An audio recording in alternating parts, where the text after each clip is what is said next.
O Jornal Abre Aspas recebe na manhã desta quinta-feira o prefeito de Jacareí, Isaías Santana. Nos acompanha também nessa entrevista o jornalista José Guilherme Ferreira, de forma remota. Já quero agradecer, prefeito, pela sua presença aqui nos estúdios da SP Rio Mais. Um bom dia para o senhor, tudo bem? Bom dia, Rodrigo. Bom dia, José Guilherme. Bom dia a todos os ouvintes, telespectadores da SP Rio Mais. É um prazer sempre estar aqui e poder conversar sobre Jacareí, sobre o Vale, sobre a política nacional. Bom, ontem na manchete a gente falou aí da questão do protesto na Câmara de Vereadores. Ontem os professores organizaram esse protesto lá na Câmara para reivindicar o pagamento do dissídio. A prefeitura alega que já teve o reajuste de 18,5%, mas o sindicato da categoria alega que foi a equiparação com o piso nacional prevista em lei. O sindicato diz que a campanha salarial é coletiva e que a prefeitura não tem o direito de excluir a categoria que possui uma garantia constitucional.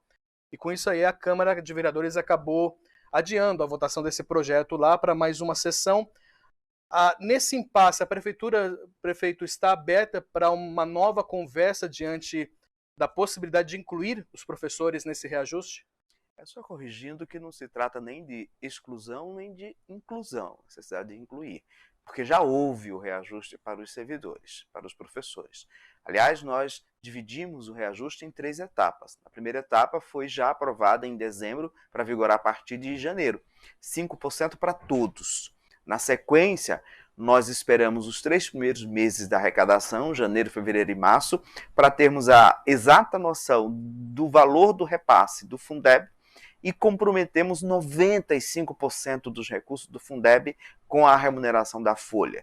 Com isso, podemos antecipar para os servidores o reajuste de 13,5%. Ou seja, os professores esse ano já tiveram 18,5% de reajuste. Agora, depois de resolvido o cálculo de quanto seria possível dar de reajuste para os profissionais do magistério, vamos calcular o quanto é possível dar para os demais servidores. E para isso você precisa esperar, no mínimo, a arrecadação do município do primeiro trimestre. Diante dos cálculos, foi possível chegar a mais 5% para os demais servidores, ou seja, para os professores 13,5% e para os demais servidores 5%. Quanto à alegação de que isto é adequação ao piso, o piso nacional é uma indicação, uma referência. Os recursos são os municipais, os recursos são os mesmos e, portanto, não há nenhuma justificativa para que uma categoria que já recebeu 13,5% reivindique mais 5%. Agora,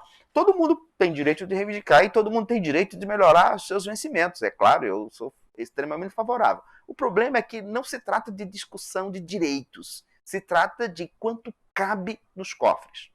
Quem paga e como pagar. Se a Câmara Municipal indicar de onde esses recursos podem ser retirados, e a Câmara tem 2 rubricas que eles podem decidir fazer economia também, que são as despesas gerais da Câmara e as emendas impositivas dos vereadores, se eles indicarem, eu terei maior prazer de aumentar o aumento já dado, o reajuste já dado para os professores. O problema final é a conta precisa fechar. Não adianta dar um aumento e depois não ter dinheiro para pagar. E isso é finanças públicas, não é briga por direitos. Todo mundo é favorável ao direito. Agora, o nosso dever é dizer, tem dinheiro? Como paga? De onde sai? Esse indicativo, no caso, a própria Câmara já, pelo menos ontem, disse que deve entrar em contato com a Prefeitura, deve voltar esse diálogo. De repente, aí, no caso, entra esse critério, né? A Câmara dando o caminho, existe essa possibilidade. É só para comentar que o termo que eu usei, inclusão, né? No caso, a inclusão, no caso desse projeto que foi enviado à Câmara, né? E a exclusão, no caso, eu usei o termo que o sindicato alega, né? Que foi excluída a categoria, no caso, nesse sentido. Então, no caso, a abertura para o diálogo de repente, da Câmara informando, olha, o caminho é esse, podemos seguir por esse caminho, então a Prefeitura pode também abrir esse diálogo. A Câmara aprovou a lei orçamentária o ano passado e nessa lei orçamentária está previsto um reajuste geral de 7%. Nós já estamos avançando, estamos oferecendo 10% em razão dos embrólios provocados pelos 2 anos de pandemia. Porque é preciso esclarecer que há 2 leis federais, a 173 e a 191, que proíbem que o período de pandemia, os 2 últimos anos, sejam referência para reajuste de servidores. foram simplesmente excluídos do processo. E o Supremo já disse que essas leis são constitucionais. Ou seja, nós não podemos fazer reajuste de servidores baseado na inflação de 2021. Qual é a base agora? A base é a real capacidade do município. E os cálculos apresentados já apontam o limite. A real capacidade do município de Jacareí é o que foi oferecido: 10% para todos e 18,5% para os profissionais de educação.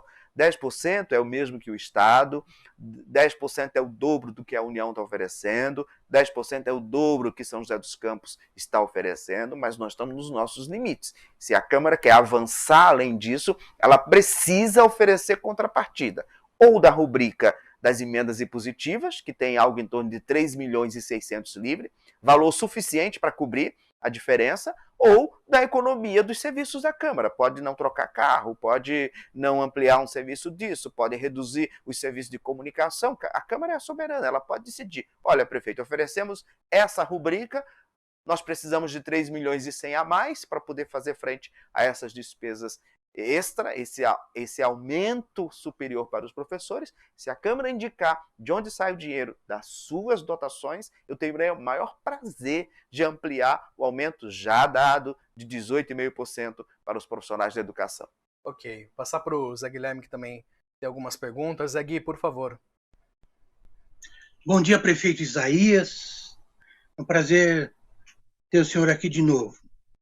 A gente estamos vendo aí mobilizações, né, do funcionalismo em todo o país, justamente por conta aí das interpretações aí da legislação dos anos de pandemia, né? Mas por trás de tudo isso há também a questão das reformas administrativas, não é? Então, eu gostaria de saber como o Jacareí, como vai a reforma administrativa em Jacareí. Zé, nós fizemos nos 3 primeiros anos, antes da pandemia, 2017, 18 e 19, de todos os cargos de nível médio e técnico, todos os cargos. A reforma levou em consideração 3 critérios. O primeiro é: o cargo continua sendo necessário? Nós vamos ter mais gente sendo contratados para esse cargo, porque é com a entrada de mais servidores que a gente alimenta o sistema de previdência. Eu não posso dar reforma, alterar, modificar, dar aumento real para cargos que vão ser extintos, porque depois eu não tenho alimentação para o sistema de previdência dos servidores. O segundo critério é: a média remuneratória do setor privado e das prefeituras da região, São José, Taubaté, Pinda, qual é a diferença? Vamos tentar chegar a essa diferença. E o terceiro critério é o volume de servidores que serão beneficiados. Fizemos isso começando dos menores servidores. A referência 1 e 2 em Jacareí desapareceram, todo mundo foi para a referência 3. Isso significou, em 2017, um aumento superior a 40% para mais de 500 servidores e 20 e poucos por cento para mais de 600 servidores. Depois nós fizemos as categorias técnicas. Restou para 2019 e 2020, os cargos de nível superior. Veio a pandemia e proibiu. Retomamos já no final do ano passado, sabendo que a partir de janeiro seria possível, não estaria proibido pela Lei Complementar 173. E fizemos do pessoal da educação e da saúde, que eram os mais urgentes. Resta apenas os cargos de nível superior para as demais categorias. Algo em torno de 460 servidores da administração direta e deve ter lá mais uns 100 e poucos da administração indireta. Então, esse grupo de servidores ainda precisa ser contemplado. Vamos trabalhar isto no segundo semestre, diante de um cenário já definido da economia e a gente tendo certeza da nossa real capacidade de honrar esses compromissos. Porque a gente tem visto manifestações nas redes sociais de médicos e dentistas, né? Eles estão, então, nessa nova etapa, né, de revisão, né? Dentistas faremos, sim. Médicos, a discussão é um pouquinho diferenciada, porque nós não temos mais capacidade de contratar médicos para um regime de dedicação exclusiva de 20 horas ou 40 horas semanais. Hoje já não existe mais. A gente abre concurso e não tem no mercado. Os médicos hoje ou são contratados para plantões, para que eles façam sua agenda de plantões, ou eles são contratados pelas organizações sociais. O poder público abrir um concurso para médico que não seja plantonista, não vai ter ninguém interessado. Ninguém quer trabalhar, nenhum médico quer trabalhar 40 horas. Primeiro porque o poder público não tem condições de oferecer um plano de carreira e uma remuneração, o poder público municipal. Se você for para um mercado hoje, o médico pode organizar a sua carreira e chegar a 50, 60 mil reais por mês, né, dependendo da sua especialização e dependendo de onde ele trabalha. Olha, o teto do servidor público municipal é o vencimento do prefeito. Eu não consigo contratar um médico para 40 horas de dedicação exclusiva por 20 mil reais. E mesmo que consiga, esse 20 mil reais é teto, ou seja, ele tem que terminar a carreira dele depois de 30 anos de serviço com esses 20 mil reais. Isso é uma questão constitucional. Então, hoje, o regime de contratação com vínculo estatutário, concurso público para médico, é inviável. Só conseguimos plantonistas e, mesmo assim, é muito difícil ter um regime de plantonista na administração direta. Ou você tem OS administrando esse equipamento, ou você tem um concurso diferenciado, como é o Mais Médico. Mas o Mais Médico é uma bolsa para não ter os encargos trabalhistas, para não ter os descontos dos impostos, vinculados a uma universidade e com um vencimento que, com auxílio de alimentação, auxílio de habitação, chega perto dos 18 mil reais. Esse é o único modelo viável. Então eu não vou corrigir vencimento de médico só para beneficiar os aposentados. Porque no serviço público tem o princípio da paridade. Quando você dá um aumento para quem está na ativa, você beneficia quem foi aposentado naquele regime anterior. Esse princípio da paridade acabou em 2012, mas nós temos ainda um número muito grande de profissionais aposentados que seriam beneficiados sem nunca ter contribuído para o Instituto de Previdência. Ou seja, eu não posso gerar despesas para o Instituto da Previdência quando não teve receita no Instituto da Previdência para bancar essas despesas. Portanto, não é só uma questão de equiparação e de discussão de direitos. A questão mais no fundo é quem paga e de onde vem esse dinheiro e quem sustenta esses benefícios que são criados. Direitos podem nascerem em declarações, mas eles só se sustentam com uma política financeira e econômica viável. Pé no chão, não nascem em árvores. Precisa dizer quanto custa, quem paga, de onde sai o dinheiro e a sociedade concordar com essas decisões. Muito bem, Rodrigo. Deixa eu mudar de assunto um pouquinho, prefeito, sobre a questão da dengue, né? Jacareí tem 83 casos confirmados, sendo que 68 são ali de moradores do bairro Comprido, Rio Comprido, na região leste. Não apenas Jacareí, mas todas as cidades aqui do Vale do Paraíba estão em estado constante de alerta, estão sempre monitorando. Como é que está a situação atual desse monitoramento, também das ações de prevenção junto com a população, com os moradores? Essa mistura de várias endemias no mesmo período acaba fragilizando uma ou outra, né? As vigilâncias tiveram muita responsabilidade, muita atuação no enfrentamento à pandemia da Covid, em especial para adequar o cumprimento das atividades que estavam abertas, permitidas, e a dengue ficou no segundo plano, lamentavelmente, porque você tem um contingente definido de pessoas. Agora é correr atrás, nós estamos fazendo diversos mutirões, não só da vigilância, o pessoal da limpeza, o pessoal da zeladoria urbana, para a gente reduzir ao máximo esses riscos. E prevenção, né? Dengue é prevenção e que cada munícipe assuma a sua responsabilidade junto com o poder público. Fiscalização, no caso também cabe também à prefeitura, no caso, notificar alguns terrenos, o proprietário também, né? Existe a notificação, depois uma multa, né? Tem todo esse processo, né? Mas não é eficiente. Tem que limpar, mandar a conta e esperar que a gente consiga executar essa multa. A gente notifica, mas em época de dengue não dá. Não é esse o mecanismo mais eficiente. A prefeitura tem que entrar, terrenos vazios, limpar e mandar a conta para o proprietário. Estamos nessa fase em Jacareí. Perfeito. A questão da vacinação, que prossegue ali no ritmo, até muitas prefeituras estão comentando da baixa adesão, por exemplo, da vacinação da quarta dose, algumas questões pontuais, né? Mas, de certa forma, isso deu um alívio muito grande, né, para a retomada das atividades econômicas. Mas em Jacareí também tem essa preocupação de chamar para a quarta dose. Como é que está também a situação por lá? Eu estou muito satisfeito com a adesão em Jacareí, né? Nós chegamos 94% da população com primeira dose, quase 100% do público-alvo, 209 mil pessoas, um pouquinho mais do que isso, para uma população de 236. Então ficaram de fora mesmo as crianças. Segunda dose, 89%, aí tem aí uma diferença aí de 6 mil pessoas que sumiram. A gente tenta localizar para comparecerem para tomar a segunda dose. E a dose de reforço, 56%. Aí tem uma diferença muito grande, porque todos maiores de 18 anos já poderiam tomar essa dose de reforço. A gente continua insistindo e trabalhando para que essas pessoas compareçam. Que o susto vai sumindo, né?